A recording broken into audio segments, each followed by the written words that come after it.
Hello guys, welcome to my YouTube channel. आज हम देखने जा रहे हैं chapter 1 class 10 real numbers introduction. So real numbers क्या होते हैं? ऐसे नंबर्स, मतलब जितने भी नंबर्स हम डेली लाइफ में यूज करते हैं, जितने भी नंबर्स इस यूनिवर्स में प्रेजेंट है, वो सब किसके अंदर आते हैं?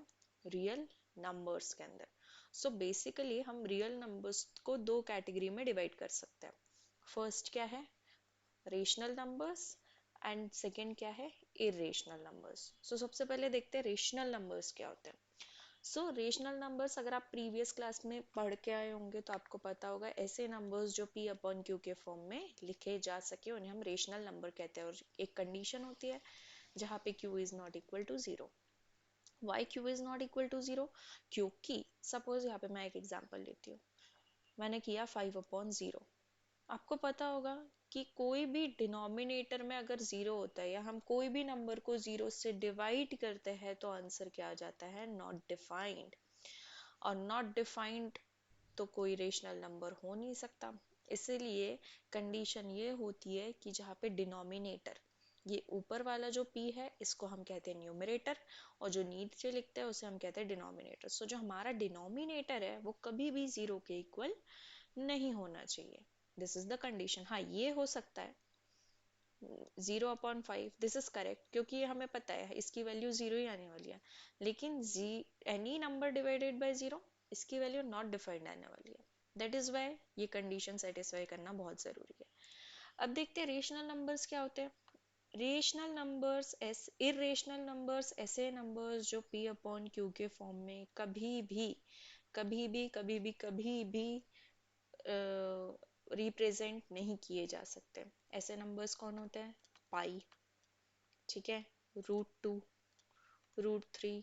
बेसिकली जितने भी प्राइम फैक्टर्स के जो रूट है, ये सब क्या है, इनकी जो वैल्यू होती है वो कैसी होती है?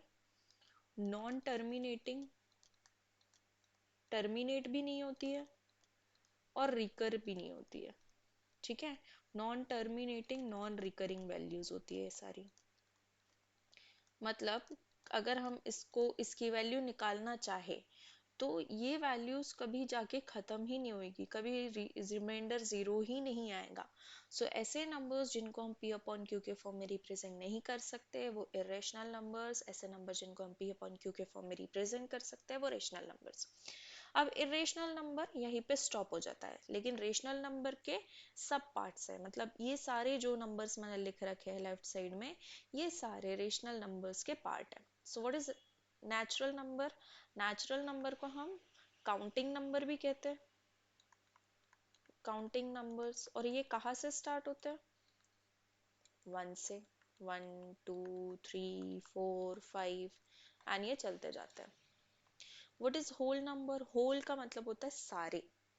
जीरो भी तो एक नंबर है। जीरो को इंक्लूड कर दे अगर हम नेचुरल नंबर में तो वो होल नंबर बन जाता है। ठीक है, सारे नेचुरल नंबर होल नंबर हो सकते हैं, लेकिन सारे होल नंबर नेचुरल नंबर कभी नहीं हो सकते। नेक्स्ट क्या है? इंटीजर्स। आपने छोटी क्लास में देखा होगा कि एक 6th या 7th स्टैंडर्ड में नंबर लाइन होती थी, हमें उस पे नंबर्स को रिप्रेजेंट करना होता था। तो सारे राइट साइड में क्या होता है? सारे पॉजिटिव नंबर्स होते हैं। एंड लेफ्ट साइड में क्या होता है? सारे नेगेटिव नंबर्स होता है। तो इंटीजर्स क्या है? इंटीजर्स जो भी है वो यूनियन है सारे पॉजिटिव और सारे नेगेटिव और जीरो का। क्या क्या आता है इसमें? सारे पॉजिटिव, सारे नेगेटिव नंबर्स एंड जीरोस। अब नेचुरल नंबर, क्या सारे नेचुरल नंबर इंटीजर्स हो सकते हैं? बिल्कुल हो सकते हैं, क्योंकि नेचुरल नंबर 1 से स्टार्ट होते हैं, इन्फिनिटी तक जाते हैं। और वो सेट, मतलब नेचुरल नंबर इंटीजर्स के अंदर आते हैं।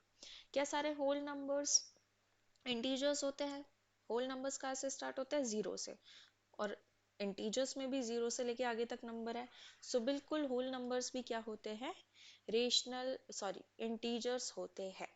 नेक्स्ट क्या होते हैं? फ्रैक्शंस। आपने देखा होगा 2/3, -4/5, -9/10, ये सारे क्या हैं? फ्रैक्शंस है। ये ऑलरेडी p अपॉन q के फॉर्म में रहते हैं। और क्या सारे इंटीजर्स फ्रैक्शंस बना सकते हैं? हम बिल्कुल बना सकते हैं। डेसिमल नंबर्स जैसे 2.2 हो गया। ये एक डेसिमल नंबर है। अगर मैं बोलूँ आपको कि डेसिमल नंबर को आपको किस में रिप्रेजेंट करना है, रेशनल नंबर में, तो आप क्या करेंगे, पॉइंट हटाएंगे, नीचे 10 लगा देंगे। अब ये नंबर कितना बन गया, 22/10 आ गया p अपॉन q के फॉर्म में। सो सारे डेसिमल नंबर, सारे फ्रैक्शनल नंबर, सारे इंटीजर्स, सारे होल नंबर, सारे नेचुरल नंबर रेशनल नंबर होते हैं। क्यों? क्योंकि हम इन सबको रेशनल नंबर के फॉर्म में, that means p upon q के फॉर्म में रिप्रेजेंट कर सकते हैं। जैसे यहाँ नेचुरल नंबर, जैसे 3 है, 3 के नीचे कुछ नहीं है, तो हम अज्यूम कर लेते हैं कि उसके नीचे 1 है, ये बन गया p अपॉन q का फॉर्म। सेम केस किसके साथ है, होल नंबर के साथ। सेम केस किसके साथ है, इंटीजर्स के साथ। ठीक है, तो हम इन सारे नंबर्स को कन्वर्ट करके लिख सकते हैं किस फॉर्म में, रेशनल नंबर्स में। राइट, आई होप आपको यहाँ तक सारी बातें क्लियर होंगी। अब हमने ये सारी चीजें सीख तो ली, लेकिन इसका कंक्लूजन क्या होगा। कंक्लूजन लिखते हैं एक एक करके, कि जो रियल नंबर्स होते हैं, रियल नंबर्स आर यूनियन या कॉम्बिनेशन कह सकते हैं of rational number and irrational number, rational number and irrational number. Okay, सारे के सारे नंबर्स, चाहे वो इरेशनल हो या रेशनल हो, can be represented on number line.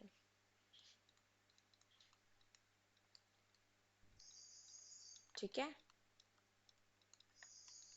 और सारे के सारे नंबर्स या तो पॉजिटिव हो सकते हैं या तो नेगेटिव हो सकते हैं। Can numbers can be both positive and negative. So हमने जितना भी ऊपर डिस्कस किया, उसके हिसाब से ये हमारा क्या आता है, रियल नंबर का कंक्लूजन। नेक्स्ट टॉपिक जो है आपके टेक्स्ट बुक में, वो क्या है, theorem 1.1, fundamental theorem of arithmetics. तो देखते हैं थ्योरम क्या बोलता है। Every composite number can be expressed factorized as a product of prime numbers, and this factorization is unique apart from the order in which the prime factors occur. So हम कोई भी composite number को उसके factorised form में, that means उनके product of prime number के form में represent कर सकते हैं। और ये जो भी कॉम्बिनेशन होगा फैक्टराइजेशन ऑफ प्राइम नंबर्स, मतलब जो भी हम प्रोडक्ट ऑफ प्राइम नंबर्स बनाएंगे, ये यूनिक होगा। और कैसा होगा, इररिस्पेक्टिव होगा कोई भी ऑर्डर के। जैसे मैं एक एग्जांपल ले लेती हूँ यहाँ पे, सपोज मैंने 60 लिया। अब 60 को हम प्राइम फैक्टर के फॉर्म में रिप्रेजेंट करते हैं, प्रोडक्ट ऑफ प्राइम्स के फॉर्म में रिप्रेजेंट करते हैं। सबसे पहले किससे जाएगा, 2, अगेन किससे जाएगा, 2, अब 2 से नहीं जा सकता तो 3 से, एंड 3 से भी नहीं जा सकता तो 5 से। तो हम 60 को क्या लिख सकते हैं, 2 मल्टीप्लाई 2 मल्टीप्लाई सॉरी 3 मल्टीप्लाई 5। ठीक है, तो ये देखिए क्या है, यूनिक फैक्टराइजेशन है। मतलब अगर मैं इन सबको मल्टीप्लाई करूँ तो मुझे सिर्फ 60 ही मिलेगा। और apart from the order in which the prime factor occurs, इसका मतलब क्या हुआ कि यार अगर मैं ये ऑर्डर फॉलो ना करूँ, सपोज मैंने 5 पहले लिख दिया, फिर 3 लिख दिया, फिर 2 लिख दिया एंड फिर 2 लिख दिया, स्टिल इन सबको मल्टीप्लाई करने के बाद मेरे को कितना मिलेगा, 60 ही मिलेगा। ये 4 नंबर आप कोई भी ऑर्डर में लिख सकते हैं, रहेंगे ये यूनिक फैक्टराइजेशन ही, जो कि क्या बनाएंगे, 60 बनाएंगे। हम एक और एग्जांपल देख लेते हैं। सपोज हमने देखा कितना, 360 ले लेते हैं। ठीक है, अब 360 का हमें प्राइम फैक्टराइजेशन कर लेते हैं। 2 जा 130, सॉरी 180, 2 जा 90, 2 जा 45। अब 45 तो 2 से नहीं जाएगा, किससे जाएगा, 3 से। 15 जा, फिर 3 से, 5 एंड 5 1 जा। सो हम 360 को क्या लिख सकते हैं, 2 multiply 2 multiply 2 multiply 3 multiply 3 multiply 5। आप कोई भी ऑर्डर फॉलो कर सकते हैं इन नंबर्स के लिए। ये 6 नंबर आप कोई भी ऑर्डर में लिख सकते हैं, आपको मिलेगा कितना, 360 ही। आप, आई होप आपको ये थ्योरम क्लियर होगा। सो ये था आपका थ्योरम नंबर 1.1। नेक्स्ट हम टॉपिक देखने जा रहे हैं जो आपकी टेक्स्ट बुक में है, वो है finding LCM and HCF using prime factorization. So suppose हमें LCM निकालना है किस किस का, ये ऊपर वाले एग्जाम्पल ही ले लेती हूँ मैं, 60 और 360 का। सो कैसे निकालेंगे, यहाँ पे आप देख सकते होंगे कि ये 60 के प्राइम फैक्टर्स है एंड ये 360 के प्राइम फैक्टर्स है। हम कैसे करेंगे, सपोज हम यहाँ पे लिख लेते हैं, ठीक है। जैसे सबसे छोटा नंबर क्या है, सब में 2 है। अब यहाँ पे काउंट करिए 2 कितने हैं, 2 है, और यहाँ पे 2 की वैल्यू कितनी है, 3 टाइम्स है, ठीक है। सो जिस भी नंबर में टूज या पर्टिकुलर नंबर जितने ज्यादा बार होगा हम उतने ज्यादा बार उसको लिख लेंगे। तो 360 में 2 की वैल्यू ज्यादा है, 3 बार 2 आ रहा है, लेकिन ऊपर 2 बार ही आ रहा है, तो हम 3 बार 2 लिख लेंगे, राइट। नेक्स्ट क्या है, 3। अब यहाँ पे 3 एक बार है, यहाँ 2 बार है, तो हम क्या करेंगे, 2 बार वाला लेंगे, राइट। अब 5, 5 यहाँ पे कितने बार है, एक बार है, यहाँ पे भी एक बार है, तो यहाँ पे भी कितने बार लेंगे, एक बार ही लेंगे।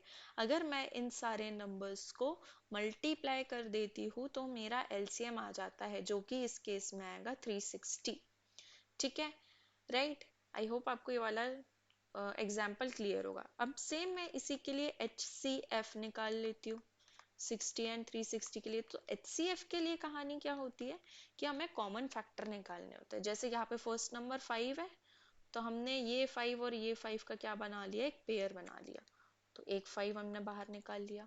नेक्स्ट ये 3 है, सो ये 3 और ये 3 क्या कर लिया हमने, एक सेट बना लिया। ये 2 एक सेट हो गया, ठीक है। ये 2 और ये 2 भी क्या हो गया, एक सेट हो गया। सो कॉमन फैक्टर HCF में क्या होता है, हम सेट बनाते जाते हैं, तो और उसमें से एक नंबर बाहर आ जाता है। सपोज यहाँ पे 7 होता, लेकिन यहाँ नीचे 7 नहीं है, तो 7 का सेट हम नहीं बना सकते कोई भी हालत में। जरूरी है कि जो नंबर जितना ऊपर है उतना ही नीचे हो।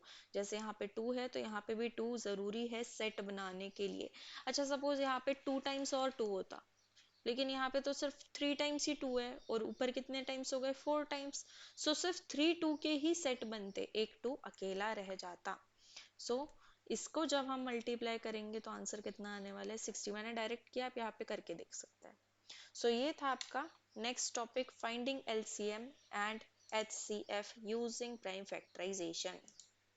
नेक्स्ट मोस्ट इम्पॉर्टेंट टॉपिक हम जो देखने जा रहे हैं, जो कि टेक्स्ट बुक में है, वो है relation between HCF and LCM of numbers. So LCM और HCF के बीच में रिलेशन क्या होता है, so HCF multiply LCM, sorry,